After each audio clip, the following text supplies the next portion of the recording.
One major priority area in the southeast, which I think will cool off a great deal of nerves, is for us to bring out Kanu,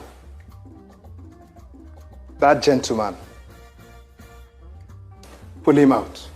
The talks about how to release Nnamdi Kanu is now trending among the political elite and cabals in Nigeria. So the question is, why is it that suddenly they are talking about how to release Nnamdi Kanu? There are three questions I am putting out there. Number one is it because they discovered that Nnamdi Kanu is not guilty of the charges leveled against him? Absolutely, I don't think it is, because right from time, the federal government knew that they are not going to come out victorious on the court proceedings against Nnamdi Kanu. That is the fact they know. So all these things they have been doing is a delay tactics to make sure they keep him in one place. But another side of the story is that they came to realize that keeping Nnamdi Kanu didn't solve any problem.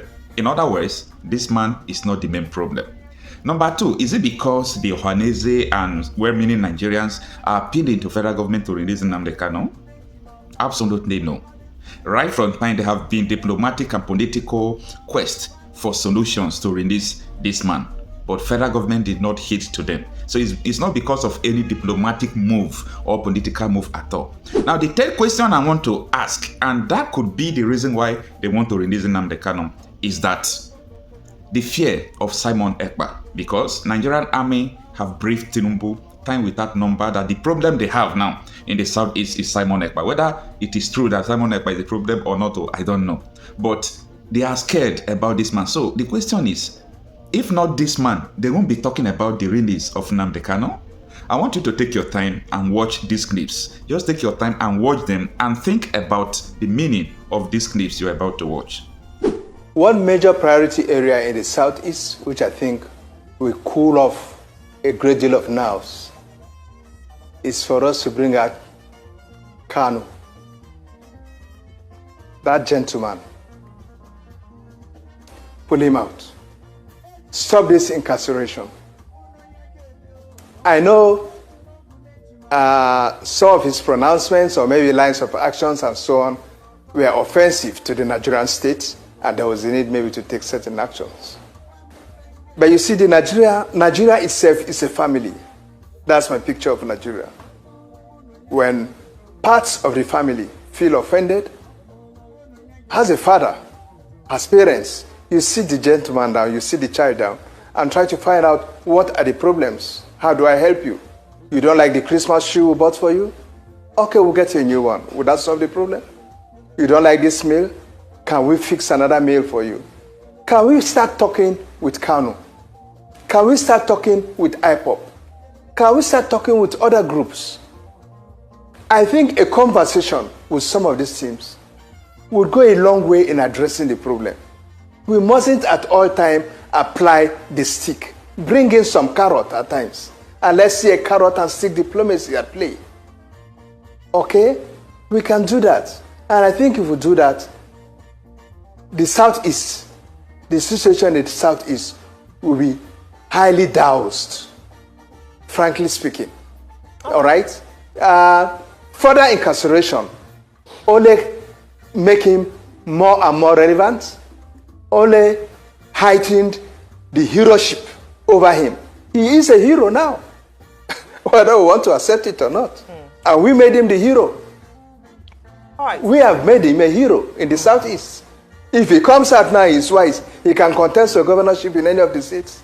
Nobody will be asking whether he's from that state in the southeast. So please consider the insecurity in the entire southeast. And see, as a result of the insecurities as a result of the prolonged detention of Mazi Nnamdi Kanu, and see a way of releasing him so as to restore peace in the entire southeast. That is the amendment I want to add. Thank you, Mr. Speaker. Thank you, dear colleagues. I think what the intention of Honorable Ginger was to find an amicable way of resolving the issue with regards to Nnamdi Kanu, and maybe urge, I think it should be, amended to read, urge Mr. President to use any other diplomatic or political approach, granted that this is before the court, to find a lasting solution on this issue, because some of us who are from Southeast, we know where the shoe is pinching us, and we know what you can take out of it, and there will be a healthy security situation in the Southeast. So I urge that the amendment will be to urge Mr. President to use political intervention, diplomatic intervention, asking for his mercy to release Nnamdi Kanu, to enable that zone to find a lasting peace. Thank you very much, Mr. Speaker, for giving me this opportunity. Longer Nnamdi Kanu remain in prison, the more the cause he is fighting for is being flourished by his own detention. Tinubu is a president that came from the trenches. He is one of those who fought for democracy and freedom. And I believe, if not for the fact that he went to exile, he could have ended up in prison with us in the 90s. Then someone of his own stature cannot be lectured about democracy or human rights, because we are all in the trenches fighting. So my expectation is that the problem cannot be solved by keeping the leader of the struggle perpetually in prison. You don't solve the problem. You can only solve the problem if you discuss the problem. I put the question to the governor during our media chat. I said, can you say with finality that the sit-at-home syndrome has been defeated? The governor initially didn't answer the question, and I put it back to him. I said, I asked you a definitive question, sir. Can you say with finality that the sit-at-home syndrome has been defeated, especially in the hinterland? Again, he tried to show me that, yes, progress has been made. Didn't you see people moving around? So I was worried, because the Biafra Day celebration is a day like no other. But where a group that has been proscribed is telling people to go on holiday, the question you ask is, where did it derive that legitimacy from? Yeah. To tell people, no, today don't go out. We are celebrating, we are remembering our fallen heroes and all that. To make matters worse in this matter,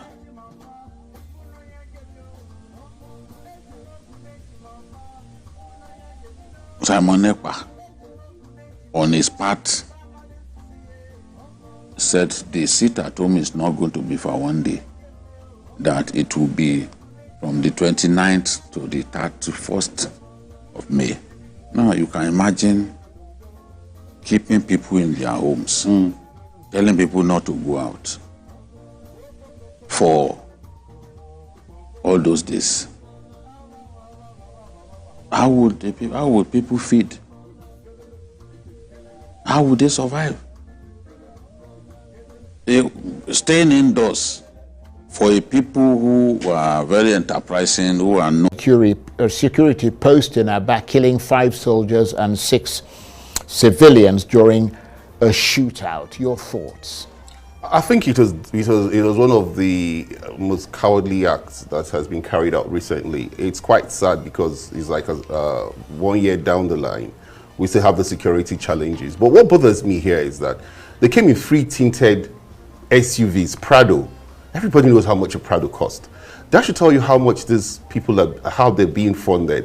While the 3 XUVs we are approaching, they also had ground support. So there was failure of intelligence, because at that Obia Kaba's junction, Bingwa local government area where this attack took place, I heard the junction is a wide junction that they could have been able to tell. And when you see 3 SUVs coming at the time when you have talked about sit at home, I thought there should have been more of intelligence. As sad as it is, but it was a surprise attack. And at this point in time, the National Intelligence Agency have to sit up, because Simon Ekpa is becoming more of a clog in the wheel of progress for the 5 southeastern states. Some of us have said that holding down Nnamdi Kanu has been negative, because it has given cause to raise a Simon Ekpa who is not preaching the same sermon as Nnamdi Kanu was preaching, who is preaching violence. He's in Finland. I wonder what the Nigerian embassy in Finland is doing, and the Nigerian foreign minister is doing at this material point in time. He goes on Twitter. He calls out this violent acts. He goes on propaganda. He says he's carrying out referendum and they have been 30 million votes. Apparently, this attack was not done by ipob. This was done by Simon Ekpa's boys, and he probably posted it on Twitter. If you notice, he has been number 1 on the tweet on trends for some time now on Twitter, and he's enjoying all the media attention, and you know, that gathers him more support, gathers him more finances, and these are the finances that he's using. You know, he actually does empowerment programs. Simon Ekpa, he sends funds to these people who actually also see him in the quest of being a benefactor. So the government has to do something about it. Yes, if not, the Southeast is going to continue to be a war theater. And one thing I must also point out, briefly, the military says they're going to go after them, but this is a guerrilla warfare. It's quite difficult to get people in a guerrilla warfare. Yeah, that's why we're warning that it has to be done within the ambit of the law. But I mean, you make some very good points there, and of course the Nigerian government can't go to Finland and sort of try and extract Simon Ekpa from there, but all they can do is try and get the cooperation of the Finnish government. And the Finns have said that they've tried at one point to pick him up. They said that there just didn't seem to be any evidence directly linking him to what was going on here. But let me come to you, Abba Kaka, and I apologize, I was calling you Abba Kaba, but somebody had written your name that way and forwarded it to me, so I do apologize. But I mean, Kenny Okolobo was talking about this and the linkage to Nnamdi Kanu. Does all this make it less likely, because the name ipob is associated with this, that Nnamdi Kanu will be released anytime soon? Or does it strengthen the argument which he himself makes, that in his absence, the group is running amok, but if he was freed, the reason for their violent protest? Because we need to look at the causes of the problem in the southeast. We need to look at what actually caused these very problems. And I could see that when the people of indigenous people of Biafra started, it was a very peaceful movement. In all Nnamdi Kanu has done in the process of sensitizing people for secession, he never used any gun. He never used any form of weapon. But unfortunately, this process has been hijacked. Because people have hijacked it, and especially miscreants, even when the young man had said openly, publicly, and even in writing, that look, I am not in support of anybody maiming and killing anybody in the southeast.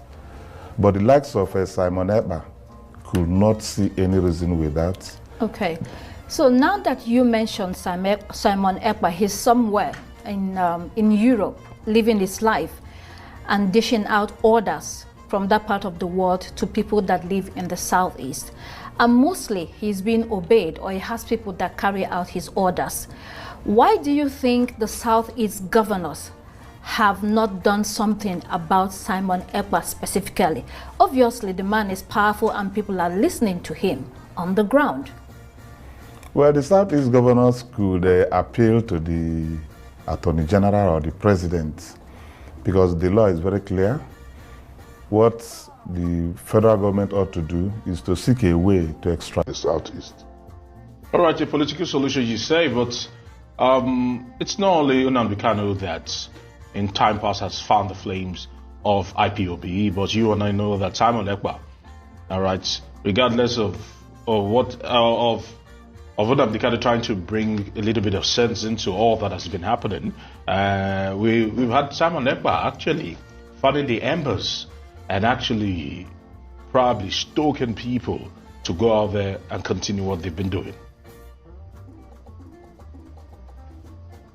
As far as I'm concerned, I don't think Simon Ekpa is even working with the ipob.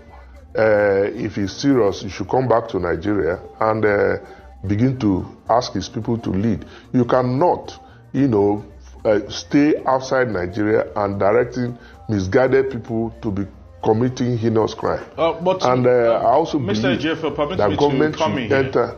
Permit me to come in here. Yes, a lot of people have said that. Yes. We know he's still in Finland, but it doesn't change the fact that he's a voice that several people, especially those in the southeast, listen to.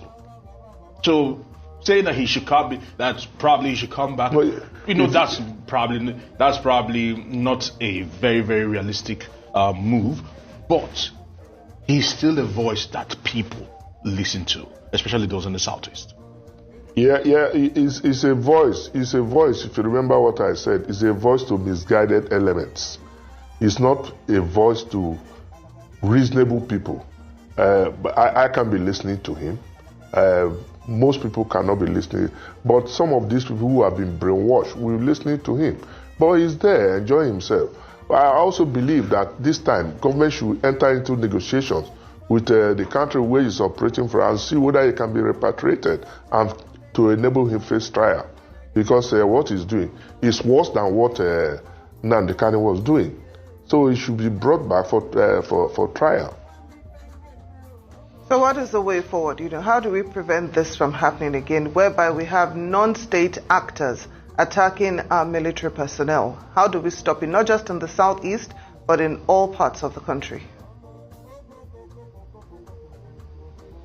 You see, in all parts of the country, for instance, if I talk of the southeast, that people should come out to volunteer information, the people are scared. They are afraid. They cannot give out information because these people are living within the same people.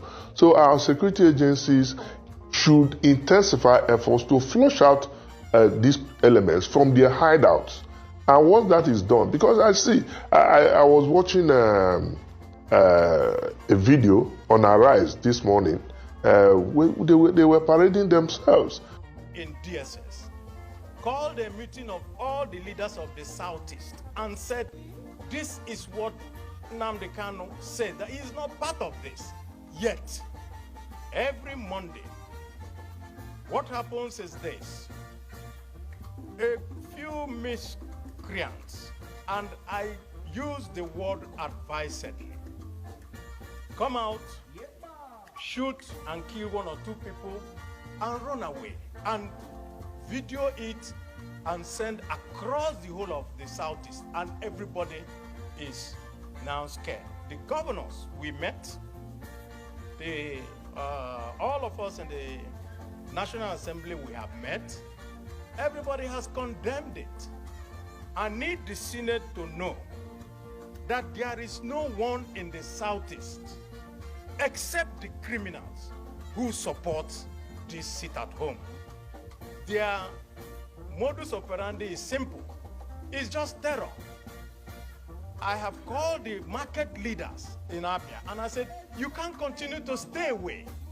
And they told me that the people have threatened to burn their markets at night if they don't stay away. So this is beyond the citizenry coming out to just say we don't accept it. Because what they have done is to use terror tactics to intimidate a whole region. And we have had meetings with the DSS, and all that the DSS has told us is, listen, these are just a few people. They will come out in one road, they will find somebody just driving along on his way to doing anything, shoot him, and then they will say it is because of sit at home. Take his car away, go and keep it in their den, and later go and sell it. So these are nothing but criminals. So I support this motion, and especially the matter concerning someone who is a dual citizen of Nigeria and Finland, staying in Finland, giving orders, and in fact, giving, I will say, orders that you don't understand why people should accept it here. But then, criminals will always find a reason to do what they want to do. I have also had interactions with the Finnish embassy, and in fact, the United Nations head in Nigeria, who is from Finland. And what she told me was, it is a government-to-government interaction that will lead to a resolution of this, because as a citizen of Finland, that he has a right to express his opinion. But I can tell you, my dear colleagues, each and every one of us has suffered greatly from what is happening in the Southeast. The attacks in Interpol when he was doing campaign, they attacked me. There's nobody they have not tried to intimidate. But we cannot be intimidated because we are in a country that has rule of law. And so I support this motion in its entirety. And when the time comes for the prayers, if there's anything I will add, we will. But we want to urge our colleagues and the rest of Nigeria to see this matter not just as a Southeast matter, but as a matter for Nigeria. I so submit. All right, let's take this further here on RT International. Now crossing live to former Nigerian presidential contender Adamu Garba joining us live here on RT International. Great to see you today. A very warm welcome to you. You've been listening to the story here on RT. I know you know the story. I mean, just briefly, this guy, Simon Ekpa, born in 1985.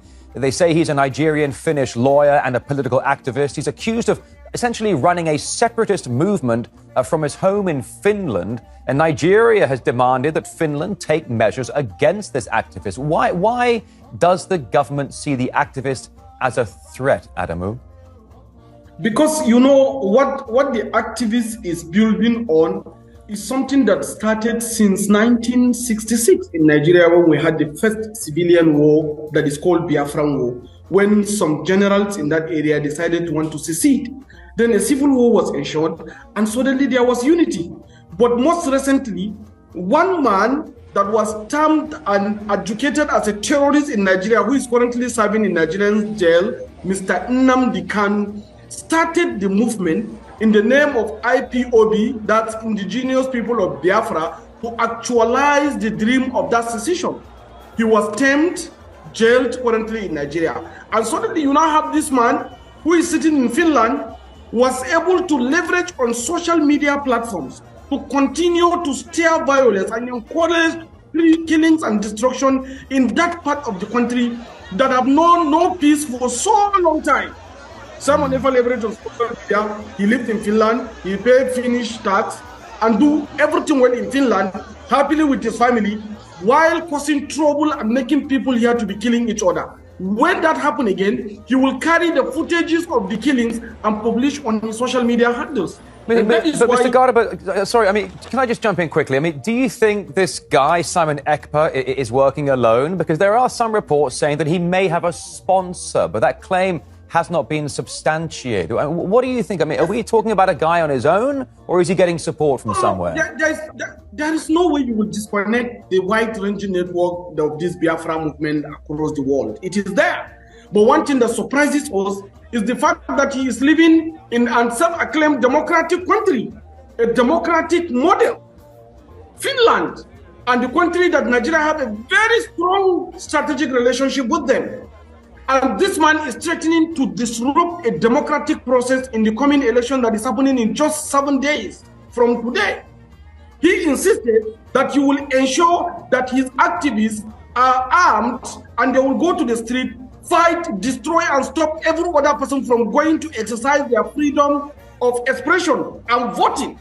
And this is the most democratic practice we have in Nigeria. In fact, Nigeria is one of the model of Western-style democracy. And this man is living in a Western country, disrupting a Western-style democracy in Nigeria, and the Finnish authority did not do it. Why do you think that is, Adamu? Why do you think Finnish authorities have done nothing about this guy, Simon Ekpa, who's essentially trying to run a separatist movement from his home in Finland to affect Nigeria just ahead of your presidential elections? Why is Finland doing nothing? To be very frankly with you, personally, this is my personal view, and I think Western relationship with Nigeria has always been double standard. There has always been double standard. It appears that what Simon Ekpa is doing is either not threatening their interests or is serving their interests. So to that effect, they will fold their arms and let whatever it is that happen. But if they truly care about democracy, as they say, as they release in their press statement, as they want to support Nigeria to ensure that there is free and fair election where all Nigerians are going to vote peacefully, the best solution, the best thing they need to do is to make sure that that guy is apprehended and perhaps submitted down to Nigeria so that he can face the justice of Nigeria, since it is voting Nigeria, not Finland. All right, former Nigerian presidential contender Adamu Garba joining us live here on RT International. Great to see you. Thank you very much for your time. Expose all those ones doing those things, especially people like Simon Ekpa. He's sitting down there in comfort. Some countries are encouraging him to do what he's doing to Nigeria, and we are here supporting him. Focus, and I know they can defeat us if you are not careful. I am very sure. I don't have any doubt at all. Everyone to understand that it is time we are now pushed to the wall, and we are pushing back. Chief of Defense Staff General Christopher Musa wonders why Nigeria should continue to surrender its airwaves to Simon Ekpa. I always want to bring up this issue of Simon Ekpa. I still don't know why we're not doing anything much about him. We can't allow him get the airspace against us. The country Finland is offering him, is giving him refuge. They shouldn't do that for whatever reason. And we have diplomatic means of going through those things. So I think Minister of Information can do so much. Simon Ekpa is sitting down there in comfort. Some countries are encouraging him to do what he's doing to Nigeria, and we are here supporting him. So people must desist. We must call what is wrong. Ekpa, him sitting in Finland and causing confusion in Nigeria is unacceptable. The Finnish government must stop him from doing. If they say he's their citizen, he's affecting another sovereign nation. And I took Muagabu their last bus stop na this struggle. Only open adoro genuine. Me go end you for this struggle. I told them, if you want to start, first of all, go to native doctor in your village. Go to Oracle in your village. Consult the Oracle. Kadi Oracle wage Simon Ekpa na ajenade. The chief of Nnamdi Kanu, follow Simon Ekpa. Nobody. We did not hate Simon. We did not hate him. He had hate the book. Character ya na speed yon agba. Ika agugu no. You only the pussycat of Simon Ekpa. Leave us alone. Leave us alone. Or you not leave him alone. You are going to leave Biafra, genuine Biafra people alone in IPOB. You go. What are you contributing in IPOB? What are you doing in IPOB? Okay, what is your effect in IPOB? Nothing. So you are going to leave us. Okay. We also have a report from the Chief of Defense Staff telling the House of Reps that Simon Ekpa is frustrating their efforts in the southeast. Now, the Chief of Defense Staff, that is Christopher Musa, General Christopher Musa, has accused self-proclaimed Biafra agitator Simon Ekpa of undermining the efforts of security forces in the southeast. General Musa said this while heading a delegation of other service chiefs and the Inspector General of Police during their appearance before the House of Representatives on Tuesday, November 21. In the aftermath of Nnamdi Kanu's arrest, Ekpa had asserted his leadership in the agitation for the restoration of Biafra. I wouldn't want to call it the restoration of Biafra, but that's the word that's being used in the media, for Biafra, agitation for Biafra, not restoration, but because it will seem as if it had been a country before. It is widely believed that Ekpa is allegedly providing financial support to armed groups operating in the southeast, who often enforce the sit-at-home order declared by Ekpa. Accusing Finland of safeguarding Ekpa, Musa urged the federal government to initiate diplomatic dialogue with the Finnish government and invite the Finnish ambassador to Nigeria to address the concerns surrounding the activities of the agitator. Musa acknowledged the efforts of the military and other security agencies in maintaining peace in the southeast, but he expressed concern that Ekpa's comments and actions were undermining these efforts. When I was reading this story, I was just remembering the Umaru Dikko incident. You know, this is Nigeria, where we attempted to smuggle someone in a bag or a box back to Nigeria in those days. You don't mess with Nigeria. But how can someone stay in a foreign country and be instigating the people back home to be killing themselves? Because as far as I'm concerned, the Southeasterners are killing themselves, because the bulk of the victims are Southeasterners as well. So how can someone be instigating people to fight a country and then to kill himself, and another country is shielding this person? Or is it that Nigeria is not doing enough to make sure that this person is brought to book or something? What other way do they define terrorism and terrorism financing and terrorism enabling? You know, is he not an enabler of terrorism in the southeast of Nigeria? So why is the Finnish government keeping him? There are a lot of questions that maybe we need to ask the diplomats to give us answers to, so that we get to know why it is so difficult to get this man out of the way, get him arrested, put him in jail, or prosecute him, or one thing or the other that can be done to the man. So maybe we'll be asking, like I said, a diplomat or people who are in the know to tell us why it's so difficult. Because, okay, for instance, Nigerians have just been told why the Super Eagles coach cannot be fired. So we have seen reasons for them. So let's also know why Ekpa cannot be arrested or cannot be taken to court or something. Let's get to know so that we put our minds at rest. He's in a faraway land, but financing possibly the terrorism that is going on in the southeast. Those are people who are some of the most industrious people in Nigeria, if not the most industrious people in Nigeria. And Monday market used to be like the in thing when you're talking business. People were coming from every part of the... AIG, there are not a few who believe that the pace at which the Interpol International and Interpol Nigeria are working is quite interesting. They point to the fact that Nnamdi Kanu, the leader of the proscribed group, ipob, it didn't take long for them to grab him from the same Kenya and get him down to Nigeria, and he's facing justice now. That's why is this like a case of we're following process, diplomatic channels, etc., etc. Believe me, I want to tell you I don't know what you are talking about. All I know... You seem not to know exactly what we are talking about here. No. You are bringing an issue that Interpol is not aware of. You know, let me define the role of Interpol so that you can understand. Interpol is an international police organization that assists law enforcement agencies within the 196 countries to look for a fugitive that runs or is hiding. And if you look at all the other fugitives that are brought to face justice in Nigeria, they have the link, those who are involved with Interpol. So I don't know I don't want to talk about issue of Kanu, who brought him back to Nigeria. I'm not aware how he was brought back to Nigeria or how he came into Nigeria. Interpol is not aware. We stated this long time ago, and we made it categorically clear.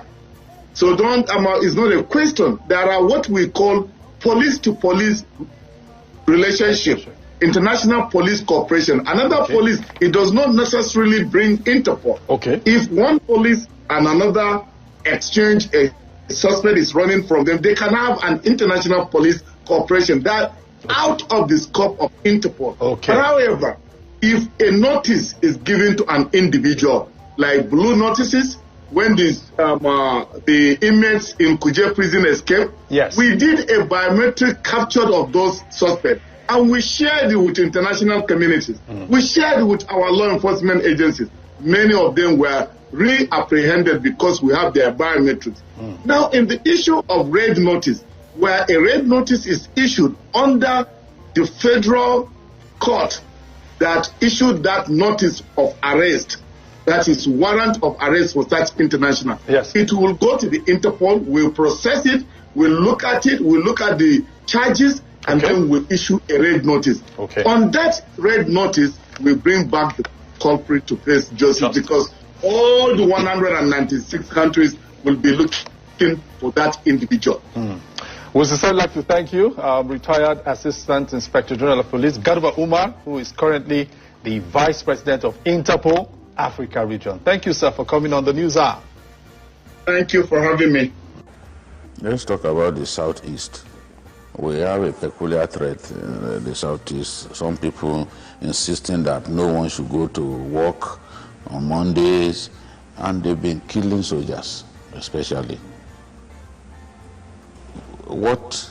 How do you assess the security situation in the Southeast relative to the capacity of the armed forces? Yeah, you know, the Southeast has its own challenges because of, again, the nature of the terrain. The terrain plays a vital role. You know, it's thickly forested, so it affords you, somebody can, and then you just be passing by, and then you, so it makes it a bit more difficult. Even with your air, in fact, it makes it difficult more with air. Even when you fly abroad ahead, you hardly can see anything. So that makes it extremely, so we have to fine-tune the training of the troops there to jungle warfare. And jungle warfare has its own different challenges because you cannot use a lot of equipment they're using. You have to go fully dismounted. And because, again, those are their own areas, a lot of advantages they have that they've built up within. But we are getting so much, successes are really very encouraging. What is going on in that area is purely criminality. And I can tell you, when we've entered the bushes, what you see, I want Nigerians to understand that it is, you see them killing, dismembering, removing parts of human beings. You see a lot of vehicles that they just see a vehicle, catch a person and just kill him. There are a lot of graves all over, scattered all over the places. You will see corpses, skeletons. It is just simple madness. And they do, you know, we'll see a lot of rituals. They do a lot of human rituals within those areas. So it is much, and that's why it's important for us to be able to follow up again the leadership, especially this Simon Ekpa that is in Finland. That is causing this a lot of problem by his comments. The federal government has taken that up with the Finnish government on the need to be able to curtail that, and then we're also following through the cyberspace to be able to address those issues. We are seeing people that are also sponsoring them. There are a lot of people that are sending funds to them. We are aware of that. We are profiling them at the right time. All of them will be picked. International organizations have, especially the US and the UN, are aware, and they are going after them. There are a lot of them in the US and Europe. They are contributing money to what is going on in that place. And so all of them will be both within the local area. So like I said, it's basically acts of criminality. The people are, and then the issue of drugs. You know, this is why NDLA2 is doing a great job. We need to take drugs out of our youths because that is aggravating what is ongoing on those general areas. But we are working very hard. Troops have gone back in again. We're clearing the whole area to ensure that we get them. So I want to encourage people. And of late, we have had some of them too that are also willing. They are tired. They are also saying that, look, they want to, you know, they want to come, but they have commanders that are making money. You know, this issue of money, that is what is actually, if you watch the entire country, all these issues of criminality rolls around money. People feel once they make money, they can get away with anything. And that's what was encouraging them to do. And so that's why it's important for us to encourage good governance. Because if local governments are working, for example, it makes it a lot easier. We also want to encourage the federal government for us to have a comprehensive census. If you go abroad, you commit an offense, it's 50-50 chance you'll be arrested. They're not using witchcraft. It's because they have data. We need to build that database. If it is comprehensive, wherever you are, once you are cited or your signature is seen anywhere, it's easier to track who did this, where, and how. So that's why we want to encourage issues of things like having a comprehensive census for Nigeria, so that it will assist the security agencies in performing their work. What is the extent of the Army's investigation of the killing of his officers and men in Okwama? Okwama, yes, we have just, I think the report is just in. We're going through the report in Delhi. It's again acts of criminality. We have cultists, those guys are into sea piracy, into illegal oil bunkering. So they've been able to... We can never allow them to breed in Biafra land. I see them sharing my video. Simon Ekpa is taking responsibility. And so what?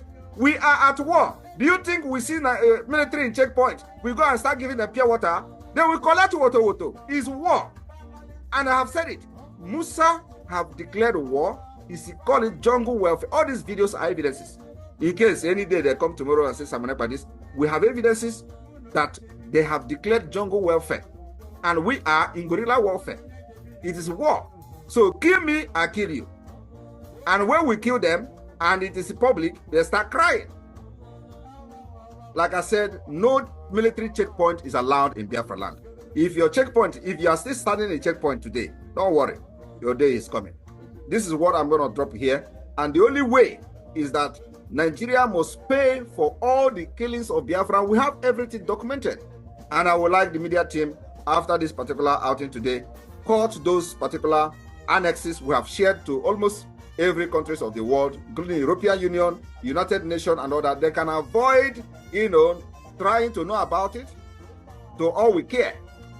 Nobody is going to defend our land for us. It is us. They don't care. All they care is our oil. They care our natural resources. They care nothing about us. So we are going to do everything humanly possible to make sure that those who kill us before will never know peace in our land. Not why you are in our land. We will make sure we neutralize you anywhere you are until you leave. You are not welcome. Biafra has a government, and we even have two governments. A government in the homeland, what is called de facto government, completely functional, and the Biafra Republic government in exile. We will continue to defend ourselves under international law until the Biafra declaration and beyond that. I welcome all of you for supporting this liberation, and may God bless you.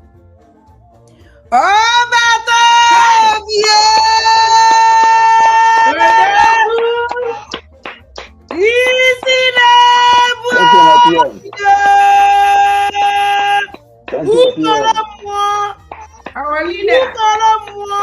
Thank you, PM. That one. Oh, Guinea.